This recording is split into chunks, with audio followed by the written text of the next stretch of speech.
Ibu sekalian, kita renungi dulu ada hadis Nabi ya. Pernah di zaman Nabi Muhammad SAW ada meteor jatuh. Di sini bilang meteor juga ya. Mic-nya kayaknya baterainya ini. Ya, afwan. Ada meteor jatuh. Meteor jatuh ini kalau di Indonesia, saya nggak tahu di sini, mungkin sama kali. Biasanya orang punya keyakinan macam-macam. Katanya mungkin doanya mustajab. Nah, suruh berdoa. Atau apalah keyakinan. Di Indonesia itu ada yang buka dompet, anggap rezekinya bisa datang. Nah, saya nggak tahu kalau di sini, tapi begitulah. Tapi yang jelas di zaman Nabi Muhammad SAW pernah jatuh meteor, kemudian Nabi bilang SAW kepada para sahabat, apa yang kalian bilang di zaman jahiliyah dulu, sebelum Islam datang kalau lihat seperti ini? Kata para sahabat, ya Rasulullah, kami meyakini kalau itu terjadi, ada meteor jatuh, berarti ada orang yang terkenal lahir pada malam itu, saat itu, atau ada orang terkenal meninggal dunia. Kata Nabi SAW, ketahuilah, jatuhnya ini yang kalian lihat bukan karena apa yang kalian yakini. Tapi, kalau Tuhan kita Allah ingin menentukan sebuah keputusan. Misal gini Bapak Ibu sekalian, besok hari Ahad besok, kadar air, kadar udara, siapa yang lahir, siapa yang mati, apa yang rusak, apa yang baru dibuat, semua itu keputusan Allah untuk besok di bumi dan di alam semesta, baru Allah sampaikan malam harinya. Nanti malam Allah sampaikan kepada para malaikat pemikul singgasana 8. Lalu pemikul singgasana 8 ini bertasbih. Mereka bertasbih subhanallah gitu. Maaf, mereka bertakbir Allahu Akbar. Lalu malaikat di langit ke-7 mendengar, lalu mereka berkata Allahu Akbar. Dalam riwayat dikatakan bertasbih subhanallah. Lalu malaikat langit ke-5 mendengar, langit ke-6 mendengar, langit ke-7 mereka bertasbih. Langit ke-5 mendengar, langit ke-6 mereka bertasbih sampai ke langit pertama. Semuanya malaikat bertasbih.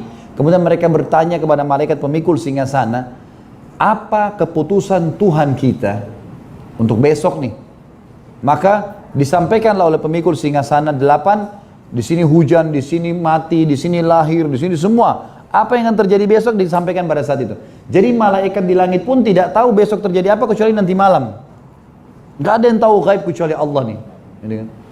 Nah kata Nabi SAW, syaitan susun-susun badannya sampai ke langit pertama. Dengan hikmah Allah. Kemudian mereka mencuri informasi dari malaikat. Dengar, ini besok hujan di mana, siapa mati, siapa begini.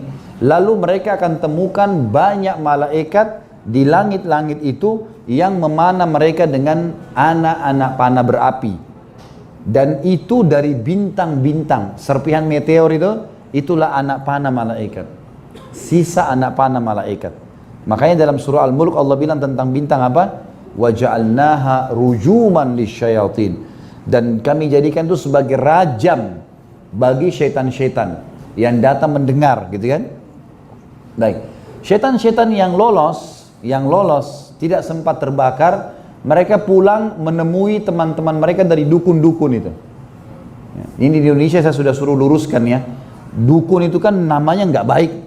Di Indonesia sekarang sering dikeroyokin tuh. Tahu dikeroyok ya? Didatangin, dipukulin. Dukun itu kalau ada di tengah-tengah masyarakat, ketahuan dukun, sekarang banyak dipukul-pukul oleh orang. Karena suka nipu ya.